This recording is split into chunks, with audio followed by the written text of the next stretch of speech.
Say something, Violet. Silence. He's brilliant. He's absolutely brilliant. Wait. Wait, what?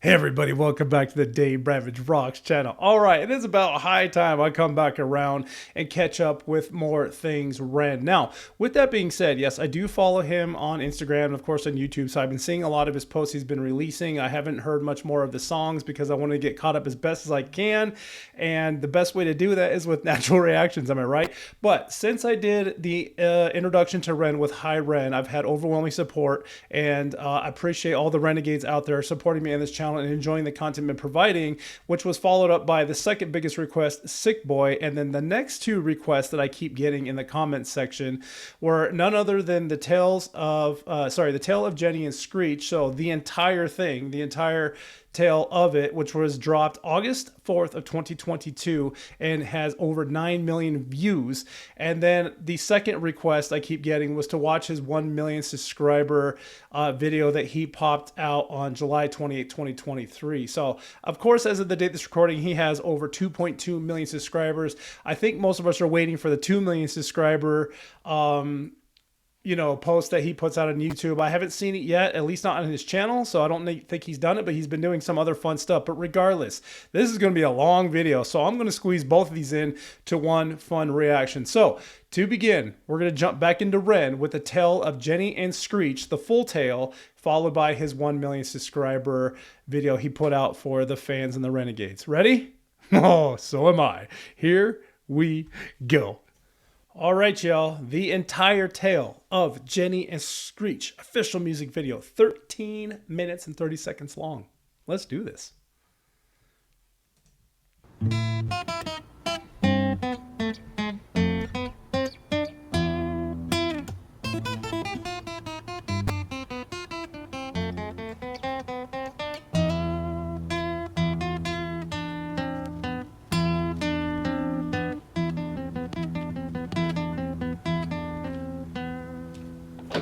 All right, hold on. Already, the beginning of that song sounded like, that sounds familiar. Dun, dun, dun. What was that? Dun, dun, dun, dun, dun. Here on Christmas Day. It sounded like that song. Anyway, I digress.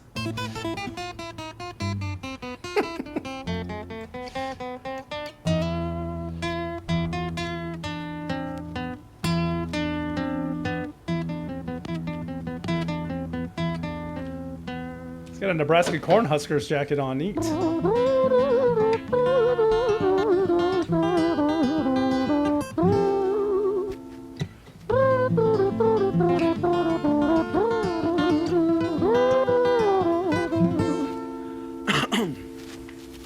Okay. It was a quiet, dark night in an empty street somewhere in London City. Jenny walked alone, she was dragging her feet. She was heading back home to sleep. Well, she knew this town, she knew this floor, because she walked it about 1,000 times before she wanted to escape. Can you blame? Well, on the very same night, in a different place, there walked this hooded young youth by the name of James. He was 14 years old and out of his brain, he'd been smoking ganja with the boys. James, he grew up to be a kid of the street. His mates called him Screech, he was quick on his feet. He was a liar, a thief, at 14 years old, the devil had set his sights on his soul. As Jenny walked home all alone, she felt scared. Usually she was alright, but it was like there was something in the air. A divine intervention telling her to beware, maybe intuition bogging her and making her so scared. Sirens sound in the distance to the beat of Jenny's feet. A symphony of the night that echoes crime on London streets. Jenny turns a corner, their eyes they meet. Our poor girl Jenny, a boy named Screech. Give me all your money, bitch, give it to me. If you cooperate, then you'll soon be free. I want your purse, your phone, don't fucking look at me. I mean it, bitch, are you listening to me? Jenny freezes statue like a lady shakes stalactite. Feel like liquid nitrogen in the dark night. She tried to find strength to move, but stayed as still as a statue in high-heeled shoes. Okay, I was wondering, because they were telling about Screech, he seemed like a troubled 14-year-old who was stealing, and obviously what, like he mentioned, like the demons and the devil was seeking his soul and guiding his path, and then Jenny, who I'm assuming is like a good person. So it's kind of like this little nice meeting of good and evil. But you know what I like about this already? We've seen High Ren and Sick Boy, and they both were more of like a rap talk song. I love this because now you're actually getting more of an essence of his singing voice and his vibrato at the end, and it is absolutely gorgeous. It's no wonder this dude's, topping over 2 million and just continuing to grow on the daily with his subscriber count and how good he is at actually writing music. And, yeah, dude, I'm here for all. This is, I'm just so already enthralled with the story. Like, oh, what's going to happen next? Well, let's find out. To find strength to move but stay as still as a statue in high-heeled shoes. What the hell you playing at? You playing games with me? I swear to fucking God, I'll slice the rosy off your cheeks. You think I don't mean it, girl? You don't know me. The last thing you see will be a boy code. Screech reached with the sheath of the blade, with the teeth that could bite through steel and slice concrete, and he swung possessed with the devil in his chest, and the statue she was turned to butter in her breath. Huh. It was a quiet, dark night in an empty street somewhere in London City. Jenny lay still on the cold concrete. She's found somewhere to sleep. Well, she knew this town, she knew this floor, 'cause she'd walked it about 1,000 times before. I guess that she escaped. It's such a shame. Oh, wow.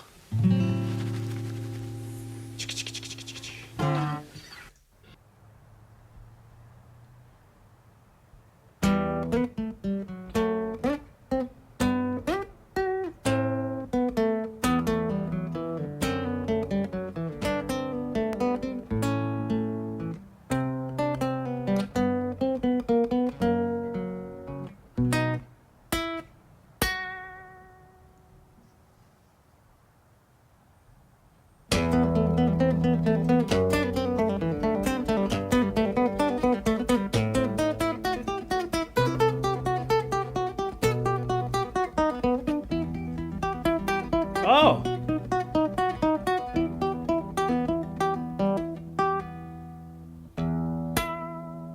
Okay. Part 2. Our story, it starts right at the end. At the life of poor Jenny, clocked out like Big Ben. Dear Screech, dear boy, where did he go? He melted into the black night just like snow. Huh. Patrick, man, let me in, please open the door. I think I Awesome. fucked up, Patrick, really fucked up, man, I'm not sure. I got crazy, left this lady lying still on the floor. I think I killed her, Patrick, come on, man, I can't knock no more. But Screech kept on knocking till his knuckles became sore. But there's no sign of Patrick down at number 54. No refuge for our villain, for the bitter hands of fate, with something far more sinister in mind that does away. So Screech thinks he killed her and went to his friend Patrick to seek help. He's so good at storytelling. Hey, babe, you in? Nah, nothing really, I'm just a bit tired, listen. Can I swing around yours for a few moments? I just really miss you, babe. What the fuck do you mean you're busy? You fucking bitch! For fuck's sakes! And now he's wearing a cowboy shirt, jacket. Siren sounds approaching like a banshee in the night. The shrill cry of justice cutting like the sharpest knife. But Screech was never one to run, not one to miss a fight. One hand upon his blade, he turned to face the blue lights. Come on then, you fucking cunts, let's fucking have you then. I am Screech, I'm the boss, I'm the ender of men. You think that uniform you're wearing means that you own these streets? These are my fucking streets, and they call me fucking Screech. Richard was an officer who stood at 6'3", working London on the night shift. What he didn't think he'd see was a boy running at him like an animal possessed. With no time to hesitate, he fired 4 bullets at Screech's chest. Yo. Oh my God, there's so much to unpack here. Number one, I'm noticing this is totally irrelevant, but he was wearing the Nebraska Cornhuskers jacket in the first video. And then now he's wearing a Cowboys. I assume that's Cowboys from the NFL. And obviously the Huskers are known for their football team because they're very, very good. You know, at least they have been. They have a good history. Anyway, outside of that, wow, Screech's story is something else. He's confronted with this lady. Assumably he robbed her, maybe killed her. We don't know yet. Tried to go to his friend. Dude wasn't there. He made that phone call. Was he acting as Screech trying to call somebody? That's the only part I don't understand right now, but I know you guys probably do. And then he came up with an officer, met face to face, and is going to confront this officer who is seeming to go ahead and take out his gun and defend himself. Dude, this is so good. Hey, he fired 4 bullets at Screech's chest. The sound effects are awesome. Great acoustics too in that. Oh. Now I see. Story, it ends right at the start. Young Screech and poor Jenny lying 1 street apart. Oh my God. An officer shaken by the boy that he claimed. 2 bodies lay lifeless, and it's such a shame. So Jenny did die. It's such a shame. So Screech robbed Jenny, killed her, ran for help. The cop found them and chased them down essentially a block away to where he ended Screech's life. Jellyfish. This is absolutely incredible. His storytelling. So I'm assuming that was Screech. He was acting as Screech on the phone, I guess, but then he was also acting as an officer, took the shots to the camera guy who, you know, fell. Dude, you know what? It's not even the song. It's really just like you just getting entwined with the story just by like getting kind of a visual and a feeling. It almost feels like you're there. But oh my God. I see, there they are. Now I know why you guys were like, watch the story, watch the story, watch the story. I'm like, yeah, dude, we watched the story. That was fantastic. And we're not done yet. Not even close.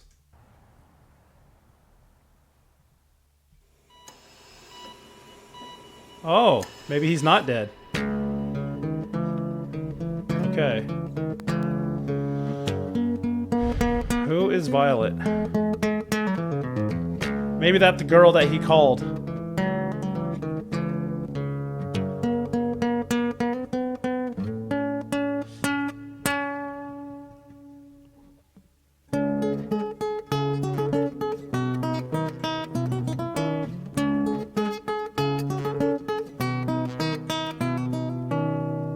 Bed 3 Violet.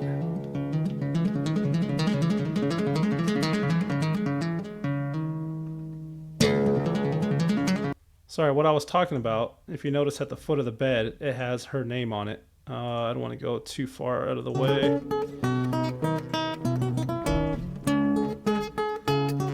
Yeah, down there it says Bed 3 Violet.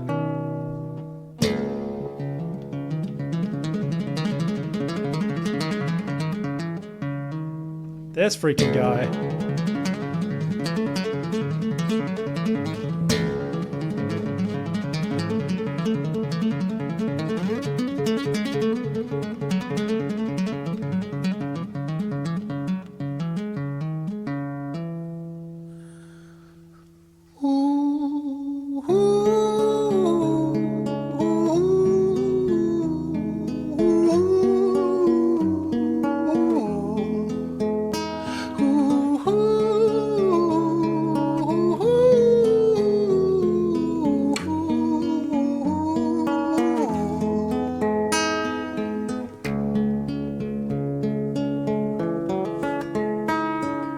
London City, far from pretty, 2005. A lady down in Paddington is fighting just to stay alive. Rhythmic beats and bloodstained sheets, our lady weeps, she's tired and frail. To set the scene, we must rewind the hands of time for Violet's tale.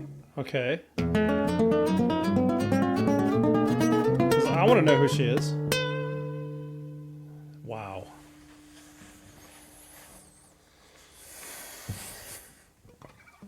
Let's do this, Ren.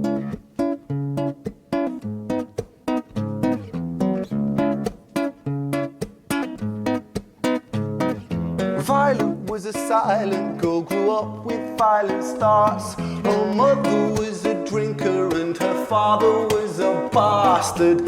Every night he took her tie but never left the room. I'll spare you of the things he did, I'm sure her mother knew. Violet was a silent girl, she moved out at 16. A semi-detached council flat, paid for by a welfare scheme. Packing shelves at Tesco, stacking jars like pickled bricks. She met a boy named Stevie and he was a little prick. Violet was a silent girl and Violet she fell fast. See, Stevie was a wrong un, but he sure knew how to charm. Amazing. Every night he took her tie but never left the room. History repeats itself, he'd paint her black and blue and That means he beat her? she never stood a chance. The devil comes to dance. Oh. Violet, why are you always so quiet? On her bedroom door and he's irate. He's been drinking and smoking, he's up late. And he stands by her bedside, she shakes, but her eyes stay shut. You fucking slut, I know you're up. And he pinches her eyelids and folds them up. Violet, why are you lying to me, Violet? She stays silent, things turn violent. Paints are black and blue. That's the sound of his fists when they fall like a crashing pilot. Jesus. Hit like hailstones, one to the collarbone, full force, full blown, blood's black bone, crack, knick, knack, paddywhack. One to the jaw when the tooth's back, detached, fist connects Jesus. and disconnects a bone. A quick deflect to misdirect the blow, but nonetheless his punches met her throat. Such a mess, he's left her bruised and broke. Jesus. Violet, why you always so silent, Violet? Why you such a little liar, Violet? Do you think I want to do this, Violet? In character, she stays silent. Well, say something, Violet. Silence. Fucking say something, Violet. Silence. He's brilliant. He's absolutely brilliant. Wait, Wait, what? say something, Violet. Oh, he beat her to death? Not one word. She Jesus. stays quiet.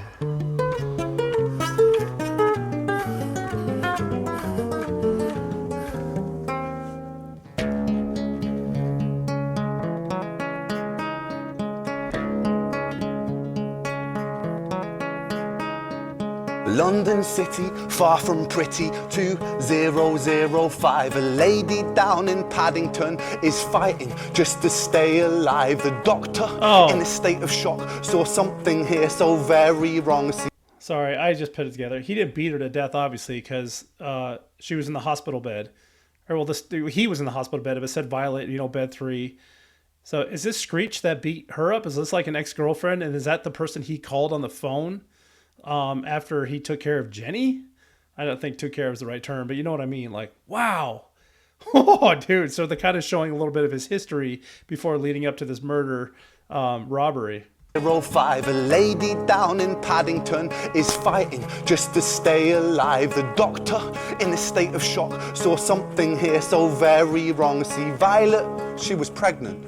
Poor Violet, she was 9 months gone. Turning to the doctor, Violet broke her silence and she cried, if I'm to die right here tonight, please let my baby stay alive. The doctor soon regained composure, called the surgeon to come in. As Violet's world turned to black, the curtains closed, the lights went dim. In London City, far from pretty, 2005, a lady down in Paddington just lost the fight to stay alive. Oh no. A tragedy or a miracle, it happened on these very streets. Two twins aligned side by side. A girl named Jenny and a boy named Screech. Okay, wait a minute. Hold on. So Violet was their mom? Is that what I'm understanding? Is that right? was Violet's, Jenny, and Screech's mom, because they just had two twins laying side by side and she was pregnant. She was beaten by, assumingly, their dad. Holy shit. I never cuss on this channel. But Ren is freaking brilliant. And that is all I got to say about that. That is one hell of a story, if that's who Violet is. No wonder you guys wanted me to see that so bad. That was... Can I just say, aside from his singing and his guitar playing and his storytelling and the acting, like the stage... Like started in a hospital room, worked down some hallways and out into the streets. I'm like, the whole setup just to tell this story and show a scene is freaking amazing. You know, am I not? I'm not wrong. I know I'm not. You guys are totally agree that was absolute shenanigans. A part of me now wishes I just did this video by itself because I just want to like isolate this, but I do want to see his 1 million because this is the work that he did, that he worked so hard to become a name for himself. And then I want to see like him thanking it. So I know this is completely unrelated, but we're going to do it anyway, because I set out to do this. So stand by. Let's check out his 1 million subscriber video. Also highly requested. Then we will wrap this bad boy up and kind of dig into that song a bit more. Cause my God, I think I know what happened, right? All right. Stand by.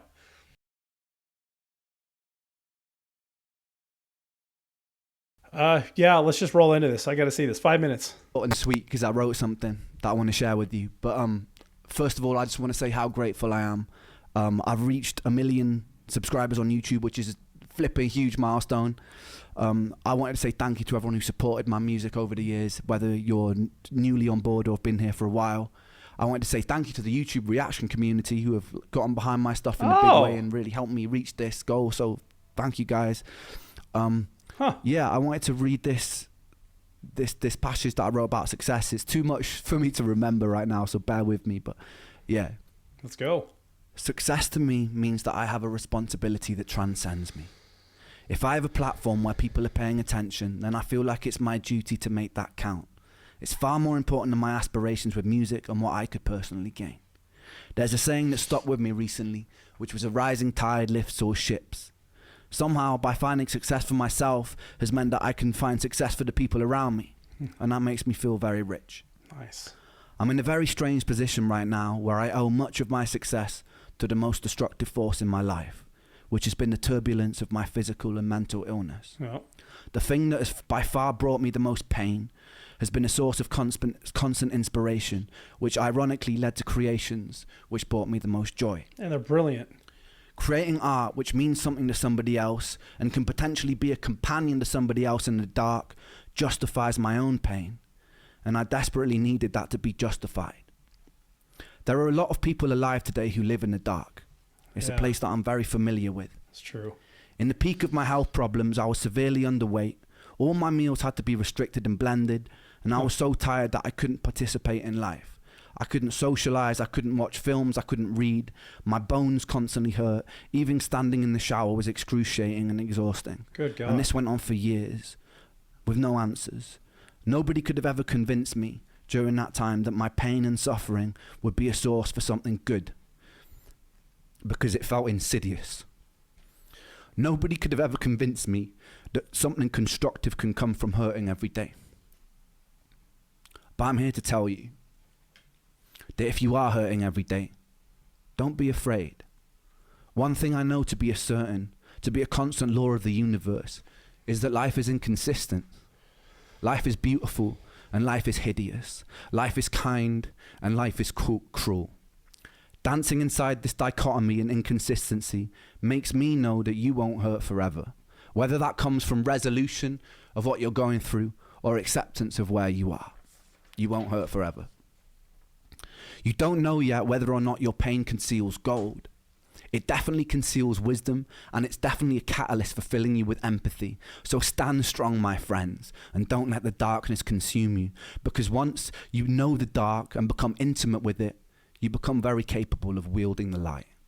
Oh, nice. You could be instrumental for changing this world for the better. There's nothing humble about shrinking or doubting yourself because you are large. You can be ferocious and you could be magnificent. For the medical industry, who too often let people fall through the cracks, it's your duty to do better. Yep. For the people living in the light, who have either stepped out of their shadow or have never had to walk beside it, It's your responsibility to put out untainted love. Our own greed, desire to ferociously expand, and decisions rooted in self-interest can benefit ourselves in a material sense, but can be very destructive to the hive and the world around us, ultimately hurting ourselves. So we really must consider that if we're going to step into a bright future.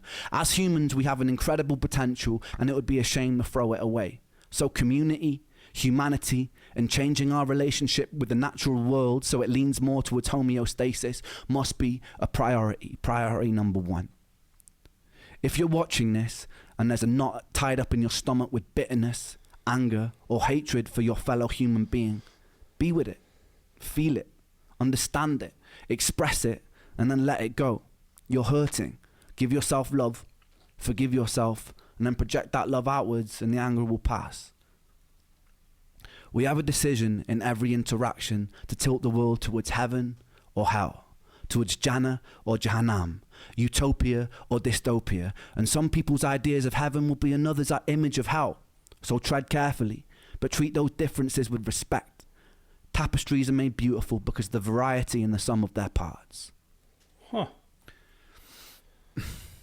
Thank you to 1 million people inside this rich tapestry for the opportunity for me to try and spread my own vision of what I believe to be good. And thank you for justifying my pain. Thank you. I love you. Oh, thank you, Ren. I'm definitely one of those late to this community, and I'm definitely one that has not contributed much to his success, but nonetheless, I'm here now. And that was fantastic. I don't know if Ren watches these. There's probably too many to watch. It doesn't matter. But I'm glad to be part of this Renegade family 100%. And I appreciate that. So, and thank you all to the subscribers of this channel and supporters of this channel from Ren and the Renegades that are here for this support personally as well. And giving me these awesome recommendations. All right, stick around. Let's wrap this bad boy up. Yeah, so I definitely think it goes without digging too much into it, because I was reading some posts and looking at other people's reactions, if you will. I know he doesn't talk much about the entire story, at least nothing that I found, but it doesn't matter. But I think I nailed it spot on, as Violet being the mother of two twins who were born side by side and also died side by side. And, you know, obviously the question curiosity was, if Violet passed in the hospital after giving birth to those two, they must have been separated, because obviously they didn't know who each other were. And here they are meeting back in the streets again, to where ultimately Jenny's life was taken by her twin brother Screech, who was shot by a cop a block away. So that, I mean, his storytelling is just incredible. Aside from that, putting it into the song, I can go about this a million ways and just show the gratitude that his talent is out of this world. And it's no wonder he's reached over 2 million subscribers and counting, more than some huge bands that are out there making waves with like record label sales and tours and stuff like that. Ren's doing this on his own accord, and he is nailing it. And it's no wonder the Renegades understand this, and his success is awesome. But who allude to his 1 million subscriber thank you note. I do love to see his personal story and how he feels about it, and how he's calling out society and telling people to, like, you know, continue to live and just face what you see and try to find the good and blah, blah, blah. And he found his way out, and I thought that was fantastic. But again, Renegades, I thank you so much for the continued suggestions. Once again, there will be more. There's no way I'm going to stop here. Everything I've heard, I'm just absolutely fascinated by, and this will continue. So thank you so much for the support of this channel and these recommendations, and there will be more. And yeah, that was awesome. But if you're new here, if this is the first time you've seen me react to Ren, like I said, I've done High Ren already, and I've done Sick Boy. I encourage you to go back, and at the end of this video, I'll leave a link to it, and check out the other two, and let me know what you think. And if you want to stick around and wait for more of these fun, exciting reactions from Ren, at least do those things for me. All right, everybody, leave me those comments. Let me know what you thought. What did you think of the reaction? What did you think of the story? I felt like I was pretty spot on, and if I'm wrong, give me any more information you can, or just pop in and say hello and welcome back. All right, thank you so much. One more time, that was Ren with the Tale of Jenny and Screech, followed by Ren's 1 million subscriber count thank you letter to the Renegades. Hope you all have a wonderful, wonderful rest of your day, and until next time, keep on rocking.